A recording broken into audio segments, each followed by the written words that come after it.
بسم اللہ الرحمن الرحیم نحمدہ ونصلی علی رسولہ الکریم اما بعد۔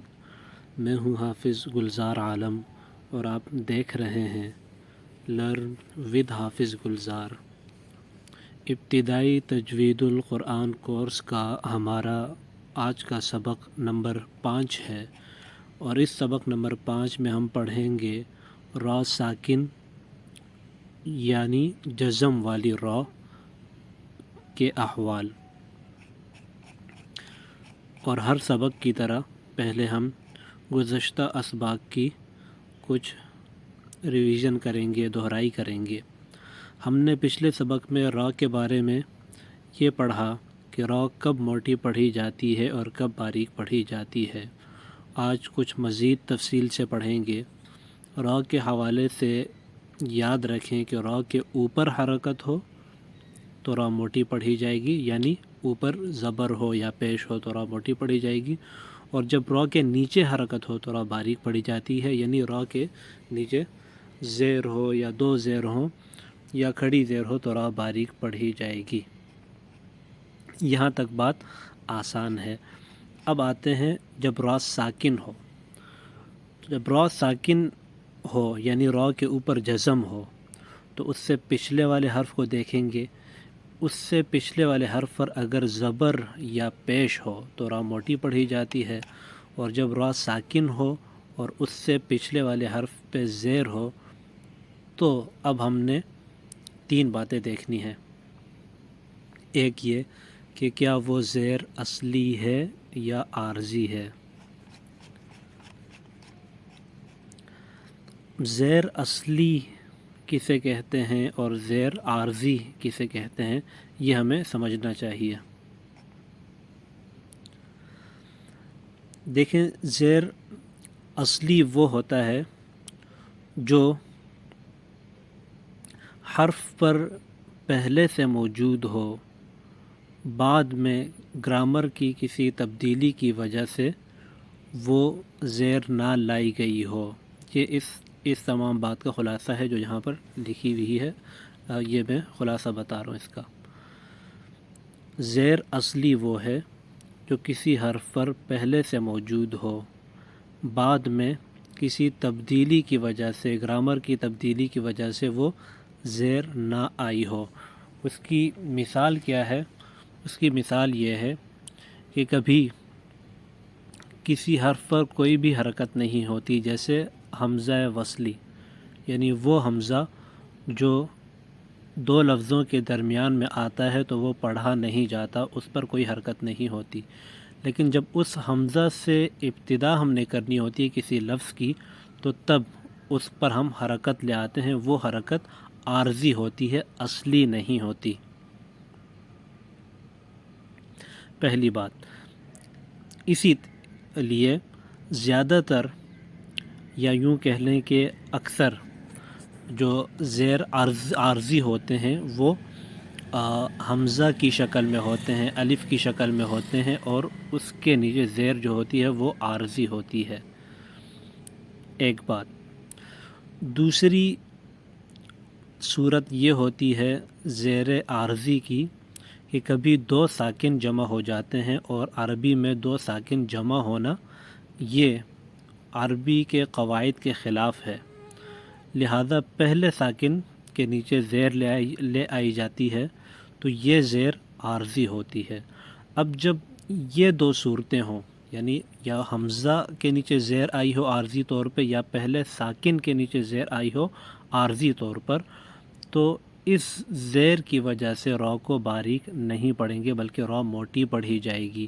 ہاں، اگر اس را ساکن سے پہلے زیر اصلی ہو، یعنی جو اپنی اصلی حالت میں پائی جاتی ہے، تو اس صورت میں را باریک پڑھی جائے گی۔ اس کی مثالیں آ رہی ہیں۔ لیکن اس میں ہم نے مزید 2 شرائط اور بھی دیکھنی ہے، لیکن پہلے مثال دیکھ لیتے ہیں حمزہ عارضی کی، کسرہ عارضی کی، زیر عارضی کی۔ اب یہ دیکھیں، ارجعی الی ربک راضیۃ مرضیہ۔ اب دیکھیں کہ یہ حمزہ وصلی ہے، یعنی وہ حمزہ جو درمیانے کلام میں دو لفظوں کے درمیان نہیں پڑھا جاتا۔ کیسا نہیں پڑھا جاتا؟ ہمیں آگے مزید مثال سے ہم سمجھتے ہیں۔ دیکھیں، اگر اسی حمزہ کو ہم پچھلی آیت سے ملائیں، یا ایتھا النفس المطمئنہ ترجعی پڑھیں گے، اس حمزہ کو ہم نہیں پڑھیں گے۔ لیکن جب اس حمزہ سے ہم نے ابتدا کرنی ہو تو تب اس کے نیچے ہم زیر لے آتے ہیں، ارجعی پڑھتے ہیں۔ یہ زیر عارضی ہے، اس زیر کی وجہ سے را کو باریک نہیں پڑھیں گے بلکہ را موٹی ہوگی، کیونکہ اس سے پہلے والی زیر اصلی نہیں ہے۔ را کو باریک پڑھنے کے لیے زیر اصلی ہونی چاہیے۔ امید ہے یہاں تک بات سمجھ میں آ گئی ہوگی۔ ہاں، را جب ساکن ہو اور اس سے پہلے زیر ہو تو دو اور شرائط بھی دیکھنی ہوں گی را کو باریک پڑھنے کے لیے۔ ایک تو را اصلی ہو تب را باریک پڑھیں گے، لیکن دوسری دو شرائط بھی ہونی چاہیے۔ دوسری دو شرائط کون کون سی ہیں؟ ان میں سے پہلی یہ ہے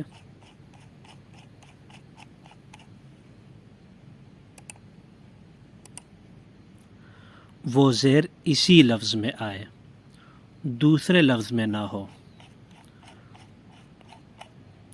مثلا الذی ارتضی، اب دیکھیں را سے پہلے زیر دوسرے لفظ میں ہے، اسی لفظ میں نہیں ہے، اس لیے را کو باریک نہیں پڑھیں گے بلکہ را موٹی پڑھیں گے، الذی ارتضی پڑھیں گے۔ ہاں، اگر را سے پہلے زیر اسی لفظ میں ہو تو پھر را باریک ہوگی، فرعون، اس لفظ میں اب را کو باریک پڑھیں گے۔ اور تیسری جو شرط دیکھنی ہے را کو باریک پڑھنے کے لیے وہ یہ کہ را سے پہلے زیر ہو، را ساکن ہو، را سے پہلے زیر ہو اور اس کے بعد حروف مستعلیہ میں سے کوئی حرف نہ ہو۔ موٹے حروف جو ہم نے پڑھے ہیں، خص، ض، قذ، خ، ط، ظ، ص، ض، غین، قاف، ان میں سے کوئی حرف نہ ہو۔ ان میں سے اگر کوئی حرف ہوگا تو را سے پہلے زیر ہونے کے باوجود را موٹی پڑھی جائے گی، ان ربک لبالمرصاد۔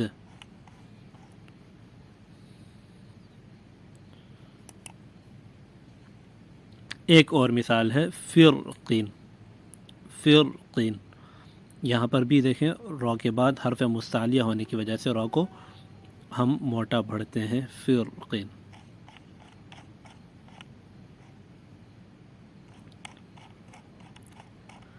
امید ہے یہاں تک اچھی طرح سمجھ میں آیا ہوگا، لیکن ہم نے جو کسر اصلی اور عارضی کی بات کی، اسی طرح یہ بات کی کہ را سے پہلے جب زیر ہو تو ہم نے یہ بھی دیکھنا ہے کہ را سے پہلے زیر اسی کلمے میں ہو، دوسرے کلمے میں نہ ہو۔ دوسرے کلمے میں ہو تو را باریک نہیں پڑھی جائے گی بلکہ را موٹی پڑھی جائے گی۔ یہ چونکہ گرامر کے ساتھ، عربی گرامر کے ساتھ تعلق رکھتی ہیں یہ باتیں، اور عام طور پہ طلباء کو جنہوں نے گرامر نہیں پڑھی ہوتی یہ سمجھنا مشکل ہو جاتا ہے۔ اس لیے آسانی کے لیے میں آپ کو ایک جدول دکھاتا ہوں، ایک ٹیبل دکھاتا ہوں جس میں یہ وہ الفاظ سارے جمع کیے گئے ہیں جس میں را سے پہلے کسرہ عارضی ہے یا دوسرے کلمے میں ہے۔ اس جدول کو دیکھ کر، اس ٹیبل کو دیکھ کر، ان الفاظ کو دیکھ کر آپ اچھی طرح یاد کر لیں، اور ان کو یاد کرنے سے ہی آپ کی یہ پریشانی دور ہو جائے گی کہ کہاں کسرہ اصلی ہے اور کہاں اس سے پہلے را سے پہلے زیر دوسرے کلمے میں ہے۔ یہ دیکھ لیجئے، یہ ایک نقشہ ہے جس میں وہ تمام الفاظ جمع کر دیے گئے ہیں جس میں را سے پہلے یا تو کسرہ عارضی ہے یا را سے پہلے کسرہ دوسرے کلمے میں ہے جس کی وجہ سے را موٹی پڑھی جاتی ہے۔ ان تمام الفاظ میں را سے پہلے زیر ہونے کے باوجود را موٹی پڑھی جائے گی، اور چونکہ محدود الفاظ ہیں، صرف 12 الفاظ ہیں اور وہ بھی ملتے جلتے ہیں، اس وجہ سے ان الفاظ کو یاد کرنا آسان ہے۔ ان الفاظ کے علاوہ سارے قرآن کریم میں جہاں بھی را سے پہلے زیر آ رہی ہے را باریک پڑھی جائے گی، اور ان الفاظ میں را موٹی پڑھی جائے گی را سے پہلے زیر ہونے کے باوجود۔ اور یہ الفاظ ہیں ان ارتبتم، ان ارتبتم 2 مرتبہ آیا ہے قرآن کریم میں، ارجعوا، ارجع، ارجعی ارجعی رب ارحمہما رب ارجعون ام ارتابوا الذی ارتضی لمن ارتضی لمن ارتضی من ارتضی ارکب معنا ارکب معنا۔ ان تمام الفاظ میں ہم نے را کو موٹا پڑھا کیونکہ ان سے پہلے را عارضی کسرہ عارضی ہے، یعنی زیر عارضی ہے، اصلی نہیں ہے۔ اسی طرح ان میں سے بعض الفاظ ایسے ہیں جن میں را سے پہلے کسرت دوسرے کلمے میں ہے، زیر دوسرے کلمے میں ہے، لہذا اس نقشے کو، ان الفاظ کو یاد کرنے سے یہ آپ کی پریشانی ختم ہو جائے گی۔ اب آتے ہیں آج کے سبق کے خلاصے کی طرف۔ را کو کب کب باریک پڑھا جاتا ہے، یہ بنیادی طور پر آج کا ہمارا سبق ہے، کیونکہ را کو موٹا کب پڑھیں گے یہ ہم نے پڑھ لیا ہے، را باریک کب پڑھی جاتی ہے یہ ہم پڑھ رہے ہیں۔ دیکھیں را کے نیچے کوئی بھی حرکت ہو تو را باریک پڑھی جاتی ہے، جیسے رزق، انذر الناس، دری، فی البر۔ ان تمام الفاظ میں را کے نیچے حرکت ہے، زیر ہے، را باریک پڑھی جا رہی ہے۔ دوسری حالت را کو باریک پڑھنے کی، را ساکن ہو اور اس سے پہلے والے حرف پر کسرہ اصلی ہو اور متصل ہو، کسرہ اصلی ہو اور اسی کلمے میں ہو، ٹھیک ہے، یعنی اسی کلمے میں ہو کہ جس میں را ہے، اور را کے بعد حروف مستعلیہ میں سے کوئی مفتوح حرف اسی کلمے میں نہ پایا جا رہا ہو، یعنی ہمیں یہ تینوں باتیں دیکھنی ہوں گی۔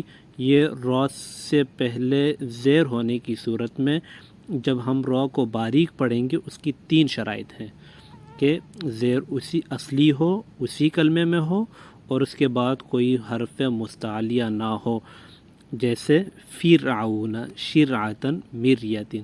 اب دیکھیں یہ تینوں الفاظ میں را باریک پڑھی جا رہی ہے، کیوں؟ کیونکہ ان میں تینوں شرائط پائی جا رہی ہیں را کو باریک پڑھنے کی۔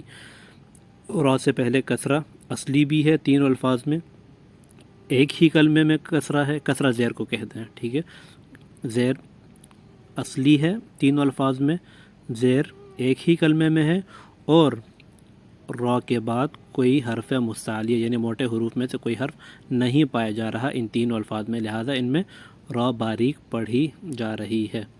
فرعون، شرعتن، مریت۔ تیسری را کو باریک پڑھنے کی صورت یہ ہے کہ را ساکن ہو، اس سے پہلے والا حرف بھی ساکن ہو، تو پھر اس سے پہلے والے حرف کو دیکھیں گے کہ اگر اس کے نیچے زیر ہے تو را باریک پڑھی جائے گی، جیسے ولا بکر ذی الذکر۔ چوتھی صورت را کو باریک پڑھنے کی یہ ہے کہ را ساکن ہو اور اس سے پہلے یا ساکن ہو، اور اس سے پہلے کوئی بھی حرکت ہو، چاہے زبر ہو یا زیر ہو، را باریک پڑھی جائے گی، جیسے خیر، خبیر۔ پانچویں صورت را کو باریک پڑھنے کی ہے کہ را ممالہ ہو، یعنی امالہ والی را ہو، جیسے مجریہا، مجریہا۔ را کو باریک پڑھیں گے۔ روایت حفص رحمہ اللہ میں امالہ تمام قرآن میں صرف اسی ایک لفظ میں ہے، بس یہ 5 صورتیں را کی ترقیق کی ہیں، یعنی ان 5 صورتوں میں را کو باریک پڑھیں گے۔ امید ہے آج کا سبق سمجھ میں آ گیا ہوگا۔ اچھی طرح اس سبق کو سنیں، بار بار سنیں، بغور سنیں، اور اگر کوئی سوال ہے تو آپ سوال کر سکتے ہیں کمنٹ میں اور واٹس ایپ گروپ میں۔ آج کا سبق ختم ہوا، اگلا سبق انشاءاللہ کل۔ السلام علیکم ورحمۃ اللہ وبرکاتہ۔